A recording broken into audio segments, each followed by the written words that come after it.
what you're saying. Nani? Get out my business, okay? All right, hey, how you guys doing? My name's Heero. That's Eric. We are the amalgamation of the Identity Booth, and from time to time, we like to jump on this platform and talk about the market in review. There's been a lot going on. Yeah. It's a lot of money out there, and shout out to the people that bought red and sold green last week. But you probably noticed some things happening in the market as it pertains to next week, and also some like late end conversations that are going to be happening probably into next week. But let's talk about the market in review and let's better understand some things that are going on, right? So without any further ado, my name's Heero. That's Eric. We're the Identity Booth. This is the Money Shot Trade Tribe combination. Let's talk about money in the market. Eric, what you got? All right. So, if you guys don't know, I am definitely a futures index commodities guy. That's what I do. Heero is the stock REITs dividend guy. We are like Double Dragon, we are like Go Tanks. Such a great You know game. what I'm saying? We're like Double Dragon, or we're like Go Tanks, you know what I'm saying? That's why we have the little when you follow, if you haven't done that, make sure you do that so we can get a little, power up going with you. Anyway, so here on the chart I have Dixie. If you don't know what Dixie is, it's a nickname for the dollar index, DXY, Dixie. So, what am I looking at? I am looking at the price of the dollar. And as you can see back here, we made a low back on July 11th. And the last 2 weeks, we have been riding a bull wave up to, what's the high on this? This is 93.19. And we kind of pulled back down.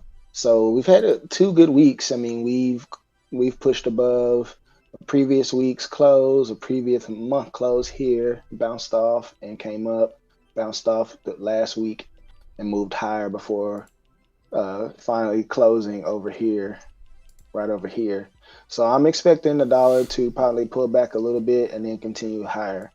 What does that mean? If the dollar is going up, let's go take a look at some other things now. I know y'all may not think we do this for real, so I'll just show you this one. Now, this is an actual position that I'm in. You see that actually I got down here pretty well and it bounced back, but I'm expecting the dollar to eventually continue higher. I'm in a short position here, expecting price to come back around here. At least that's where my take profit is. If I get down here, I'll probably close out most of it, but that'll be, probably about between 50 and 60 bucks right here. This will be about 100, 120 bucks, depending what's going on. It's not a lot of money, but if I have 3 or 4 of these going at a time, which is usually my goal, to have 2 or 3 of these going, I usually end up making some decent money. So there you actually see that there's a correlation here. You saw that the dollar back on, here we go, July 11th, it was at a high and then it went down to the low. This is the dollar again, same thing. It was at a low and it went up to a high. So it's really easy. If you know what the dollar's doing, you can figure out what this currency pair is doing. So next I'm going to move on to the stock market indexes. So this is where Heero and I kind of combine our powers. We like tech stocks. Heero likes to own them and get dividend payouts from the tech stocks. I just like to trade the index. So me and Heero have conversations. He tells me, I ask him what stock he's looking at, what NASDAQ stocks he's looking at, what Dow Jones stocks he's looking at. If he finds something with a really good rate of return on a dividend, something that's been pushing up, then we go. We always talk about Apple. We always talk about Google. We always talk about Facebook. We talk about Netflix, GameStop, AMC, et cetera, et cetera. We talk about a lot of these big companies. And you notice this, the last two weeks, we kind of had a flat week. We kind of pulled back. But again, what is this? This is the previous month's close. Came back here and tested these prices before moving higher, breaking these highs. So I did not enter a position on NASDAQ this week at all, I don't believe. I was focused on other things. But as you can see, the tech sector is obviously running up. I don't expect it to slow down anytime soon. We got a lot of good things cooking. The Tesla, the Plaid, that just came out, and that's a beast. I mean, there's a lot of opportunities out here. So I'm expecting this to continue to run up. I don't see any signs of any kind of slowdown. If we do, we may come back to around this area before going higher, just because we've got highs over here, probably in the high right here, probably retest that before moving higher. Dow Jones, as you can see, I was in this position to move and it moved against me. It's real. Sometimes we take wins and losses, but maybe I got in a little too early. I haven't actually entered the position. It was just kind of my analysis. I was expecting it to come back down here. But again, it got a previous month's close, previous week close. Yes, the last day's close. Those are all signs that price is going to go higher. And it needs to take out these highs before it'll actually turn around. You could just bust straight through them and I could be SOL, but I'm looking for somewhere to get in to go short and eventually go back up. So I'm just waiting for better pricing. And so, and you know what? Talking about better pricing, another thing that's super important is also understanding when to get your money out the markets, right? Yes. Better pricing goes a long way, but like sometimes when you're looking at the market and you don't really, you're sitting on cash. Like I'm sitting right now on $2,000 of spending money, and it's like, okay, these markets are great. But when the rebound happened at the end of the market on Friday, I was like, is that a sign of Monday to come? Do I want to sit on this money? So you guys know next week we'll be doing the $1,000. I'm going to be spending $1,000 on the market, but you guys are going to be helping me pick the stocks this time around. And this will be our Friday show. We'll be joining the market. So hopefully we'll get a fresh crowd of people in here. But like engagement is key for those type of things to happen. But Eric makes a great point, really understanding the value of the market. Yeah. So check this out. So this zero line is where I expect the price to come and turn around. And you can see when Heero talk about knowing how to manage your money, this is a Fibonacci tool. I don't use the Fibonacci numbers. I have this for a specific reason. This is my setup to manage my trades. Zero is where I get in.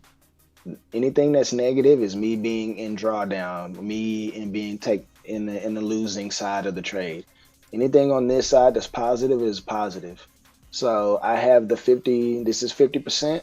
When I get here, depending on how strong the move is, I may elect to close 50% of my position. When I get to this 0.8, this is 80%. I get here, I may elect to close another 30% of my position, leaving the final 20% to either close here at 1 or to allow to run down as far as I think it'll go. And I'm thinking it'll come down here or down here because I got a previous week's close and a previous month's close when it returns down. It may not do that, but I know that it's going to turn around. How do I know? I see the volume slowing down here. I got price making a higher high and another high, and this is telling me that there's not a lot of buyers here because it's going down. So I'm expecting price to come back down somewhere.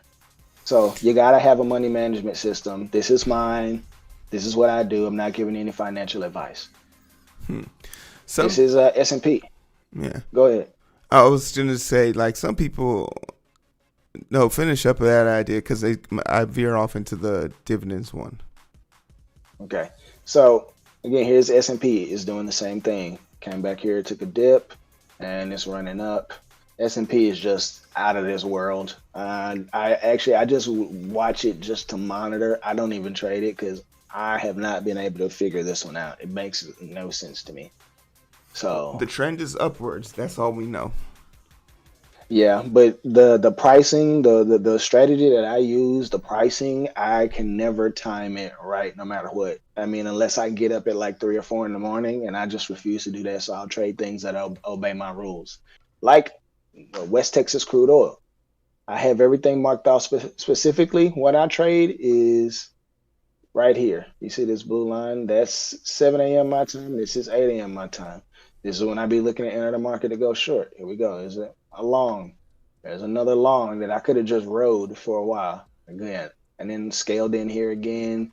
And then once I saw this kind of flatten out, probably would have closed my position. But I'm expecting to come up here to this monthly level since it's above this weekly close and daily close. I'm expecting it to come up here and touch. I'm sure that it will. That's crude oil. You see, it's finally making a rebound. Gold. Same thing on gold. Got all these positions on gold. Gold has been working its way up, working its way back down. But you can tell it is inversely correlated to the dollar. This is the 11th. Kind of went up a little bit. So the dollar went up a little bit and then went back down. But you see it's going back down. So it ended up making a low last week at 17.90.15. So it's really easy if you want to get more information on how the chart is set up, what I'm looking for, what time of day. I mean, here I have it down to the time of day on the instrument, what you're looking for, how to test all these things out. So if any of this doesn't make sense and you really would like to know, have no problem. You can DM us, drop something in the comment section. We can do a more detailed thing offline. Again, we are not financial professionals. We're just sharing what we do, how we do it. You do it what you wish. You're subject to your own risk. But this is all the stuff that I was looking at last week. Heero, what you got cooking? So for me, we're gonna actually look at my my chart post. We're gonna look at my chart post pandemic situation. You feel me? Like, so when I say I pulled out all my money, right? But I did it with the idea of knowing that, oh, I'll come back to this. I'll be back at some point. So like, when you can actually see when I pulled out all my money at the top left here. Let me get our screen a little bit more adjusted. But it's so hard to find through the daily grind. Been working overtime, and I'm sleep deprived. Shorty on my line and we fuss and fight. Seems like every night. Don't care who's wrong or right. I hope the end is sight. Slow it down and we can